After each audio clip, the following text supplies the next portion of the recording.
Find the integral from 3 to 5 of x times x minus 2 dx by first calculating the upper and lower sums un and ln. Well, first I'll draw a picture of the function I want to calculate the integral of. I'll give it a name as well. Let f of x be equal to x times x minus 2. So that's a parabola, and from the way it's written I can tell that the intercepts are at 0 and 2. So it's a parabola. The intercepts are at 0 and 2. And I want to know the integral from 3 to 5. So from 3 to 5. And I want to know this area here, because that's the integral. Okay, I now understand the problem, or at least part of the problem. Next step is I need to worry about this upper and lower sums un and ln thing. Well, why don't I write down what the definitions of those things are. My book says that un is equal to delta x times the sum from I equals 1 to n of capital Mi, and ln is equal to delta x times the sum from I equals 1 to n of small mi, where delta x is equal to the width of each sub-interval, and capital Mi is the maximum value of f on sub-interval number I, and small mi is the minimum value of f on sub-interval number I. And I've talked about sub-intervals, so therefore I should say how to get the sub-intervals, and I haven't really left myself enough room for that, so I'm just going to move my graph up a little to give me some space. So, to find the sub-intervals, I need to divide my big interval, which is from 3 to 5, into n equal pieces, and they're the sub-intervals. So, divide 3, 5 into n equal sub-intervals. And then this is how to find the upper and lower sums using those sub-intervals. Excellent, now I understand the problem. All I need to do now is actually figure out what un and ln are. And in order to do that, I need to know what delta x is, what mi is, and what little mi is. And in order to know what capital Mi is, I need to know what sub-interval number I is. And I need to know what sub-interval number I is for little mi as well. So I need to know many things: delta x, the sub-interval number I, and then capital Mi and little mi for each of those. So let me give myself a new page and I'll figure them out. So first, delta x. Delta x was equal to the width of each sub-interval. And since we have a big interval and we divide it into n pieces, that would be the width of the big interval, which was 3, 5, divided by n. But the width of the big interval is just 2. It's 5 minus 3, the top minus the bottom. So this is actually 5 minus 3 over n, which is equal to 2 over n. Alright, so I found delta x. Next I need to find subinterval number I. Subinterval number 1 would start at the beginning of the interval 3, 5,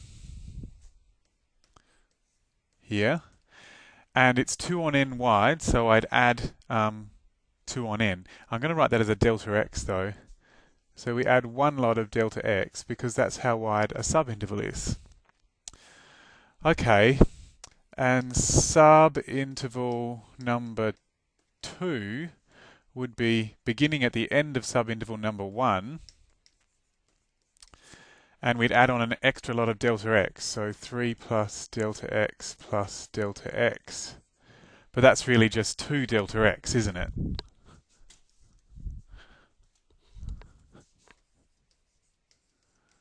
Okay, and subinterval number 3 would be equal to the interval, and it would begin at the end of subinterval number 2, so it would begin at 3 plus 2 delta x, and it would go one more lot of delta x plus another delta x. But that's of course just 3 delta x.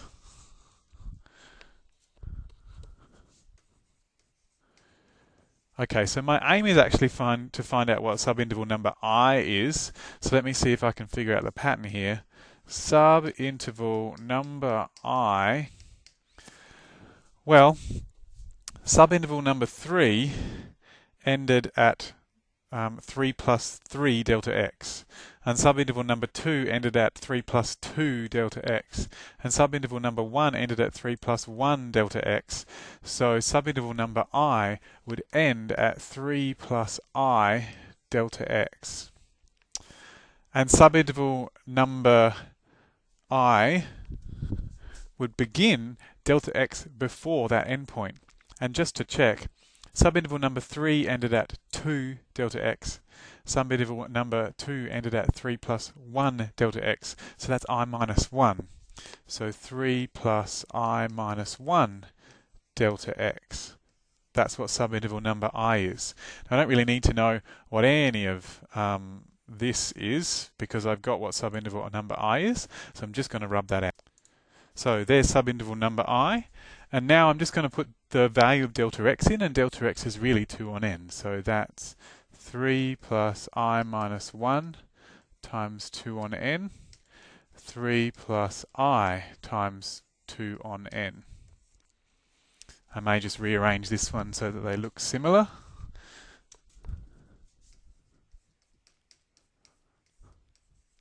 Like that. Excellent, that's what subinterval number I looks like. Well, next, now that I know what the subintervals are, I need to figure out what the maximum value is of my function on subinterval number I and what the minimum value is. So it might be useful to draw a small sketch of what subinterval number I looks like. So what I have is a small piece of my big interval, and it begins at 3 plus 2I minus 1 on n, and it ends at 3 plus 2I on n. And if I look back at my original graph on the other page, I can see just here that my function is increasing on this whole interval from 3 to 5. So going back to my drawing, my function is going to look something like this. Okay, so it's increasing. So the maximum value of my function, so here's my interval, maximum value of my function is here at the right hand side. And the minimum value of my function is here at the left hand side. So since f is increasing,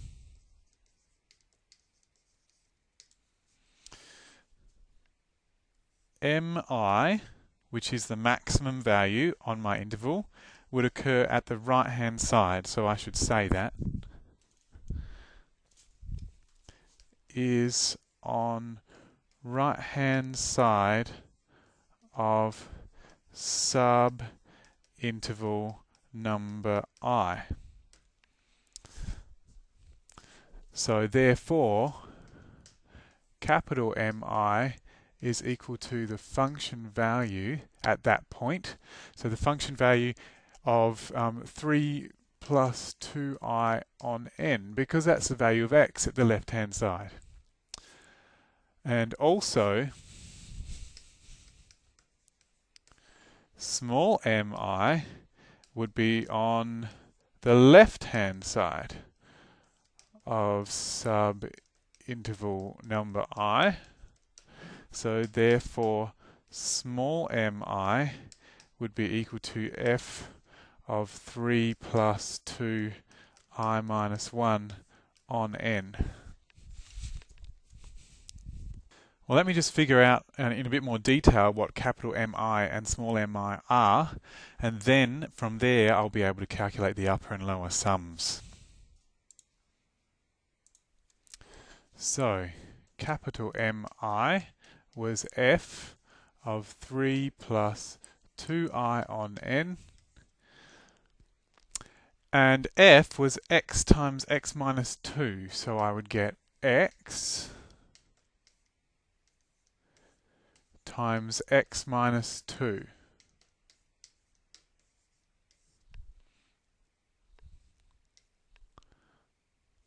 So that would be 3 plus 2i on n, 1 plus 2i on n. So 3 times 1 is 3, 3 times 2i on n is 6i on n. 2i on n times 1 would be 2i on n, and 2i on n times 2i on n would be 4i squared on n squared. So we get 3 plus 8i on n plus 4i squared on n squared. And so now we can calculate little mi, which was f of 3 plus 2i minus 1 on n. Well, that's exactly the same as 3 plus 2i on n, but with I minus 1 instead. So my final answer should be the same, but with I minus 1 instead of I. So 3 plus 8i minus 1 on n plus 4i minus 1 squared on n squared. Right, now I can figure out the upper and lower sums using those values. Let me do the upper sum first. So, the upper sum is that un is equal to delta x, the sum from I equals 1 to n of capital MI. Okay, so let's see. Here's delta x here. So that's 2 on n. 2 on n times the sum from I equals 1 to n. And capital MI is here. That's capital MI there. 3 plus 8i on n plus 4i squared on n squared. So 3 plus 8i on n plus 4i squared on n squared. And now I just use the laws of sums to try and calculate this. So I'll get 2 on n times the sum from I equals 1 to n of 3 plus the sum from I equals 1 to n of 8i on n plus the sum from I equals 1 to n of 4i squared on n squared. Now let's just have a look. Well, I can do one more thing here. 8 is just a constant, so that can come out the front, and so is n. So I can bring 8 on n out the front of this one here. So let me do that.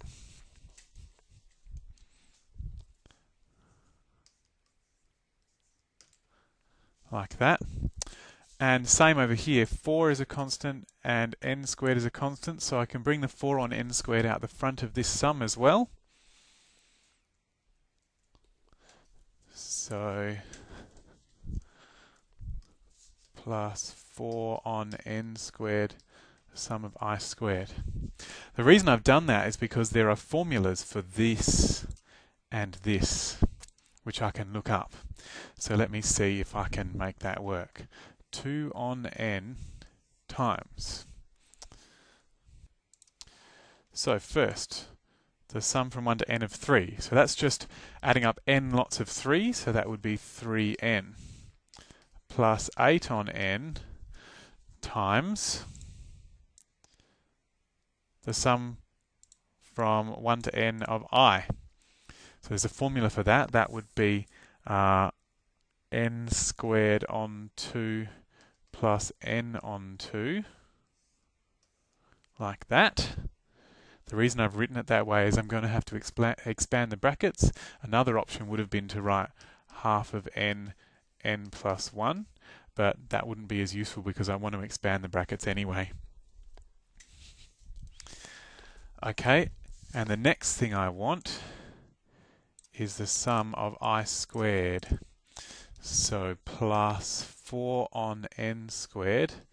Now the formula for this is n cubed on 3 plus n squared on 2 plus n on 6.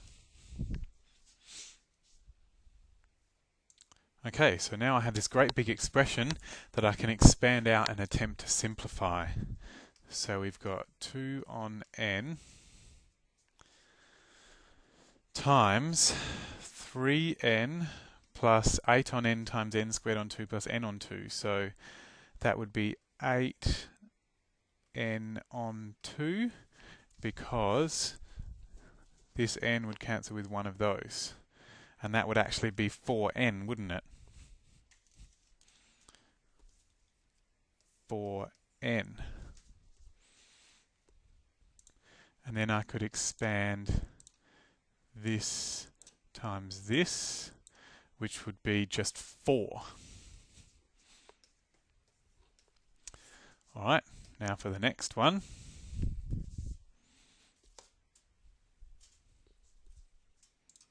So 4 on n squared times n cubed on 3 would be 4n on 3.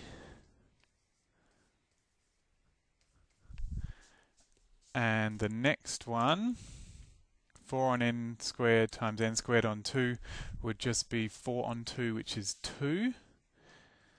And the next one would be 4 on n squared times n on 6, which would be 4 on 6 times n on n squared, which would be 4 on 6 times 1 on n, so 2 on 3n.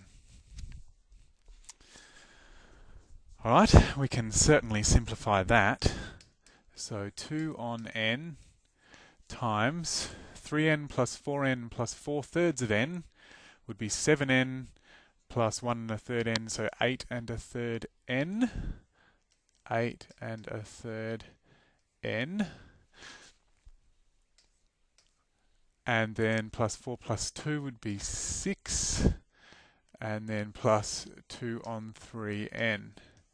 And then finally, I can multiply the 2n just here by each of the things inside the brackets. So the first one is here, 2 on n times 8 1/3 on n.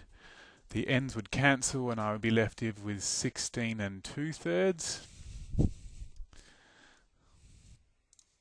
2 on n times 6 would just be 12 on n. And finally, 2 on n times 3 on 2n, sorry, 2 on 3n would be 4 on 3n squared. So that is the upper sum. Now for the lower sum.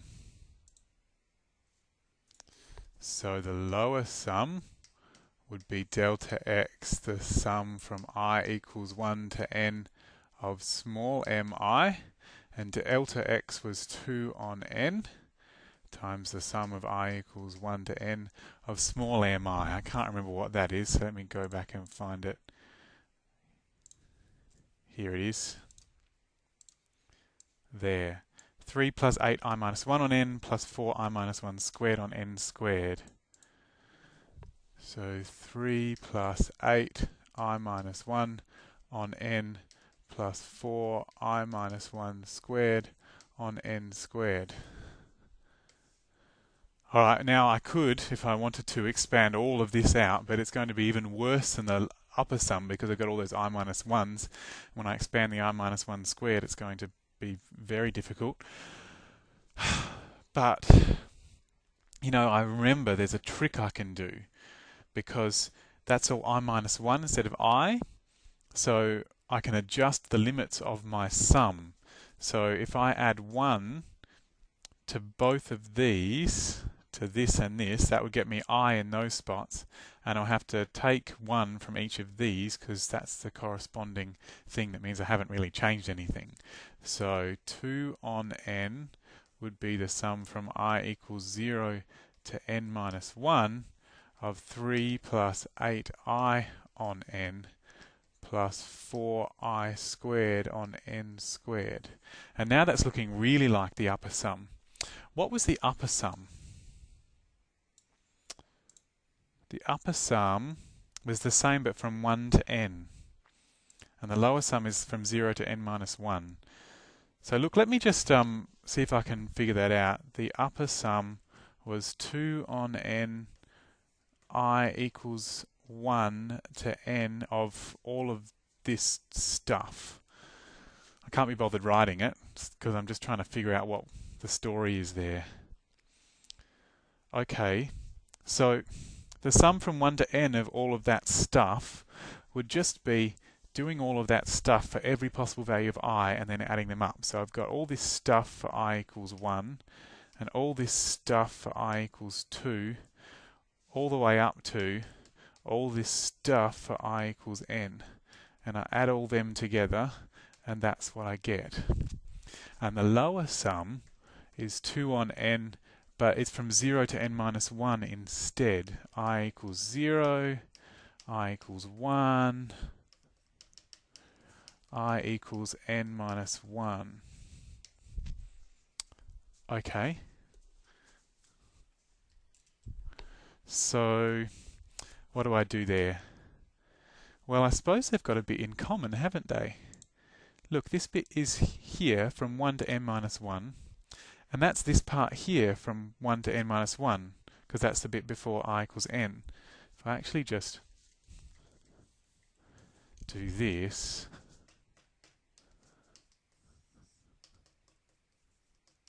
like that, it's a little more obvious. So these bits are the same. So if I want to get to un from ln, I need to take off this I equals 0 and add in this I equals n. But actually I want to get from un to ln because I've got an answer for un. So if I go that ln would be un, take away the bit with I equals n. So take off this bit, only we have to times by 2 on n. So take off 2 on n times I, the box when I equals n. And then we have to add in this bit here, but we have to times by 2 on n again. So we add in 2 on n times the box when I equals 0. Hey, I can do that. That's really easy. If I just rub out all this working here,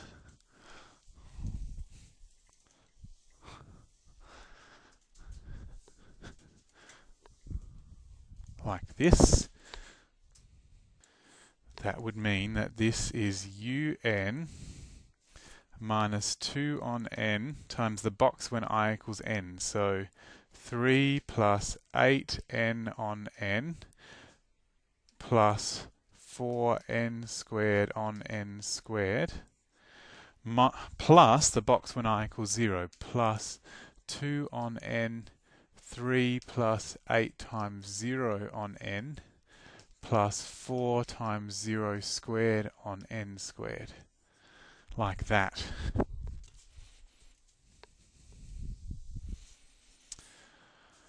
Excellent. So UN from the previous page was 16 and 2/3 plus 12 on n plus 4 on 3n squared. So that would be 16 and 2/3 plus 12 on n plus 4 on 3n squared. And then this part here will be 2 on n times 3 plus 8 plus 4. Because look, the n's cancel here and here, and the n squareds cancel here and here. So it's 2 on n times 3 plus 8 plus 4. So 3 plus 8 would be 11, plus 4 would be 15, so that would be minus 30 on n. Minus 30 on n. And then this next box, just here, will be 2 on n times 3 plus 0 plus 0, so that would just be 6 on n.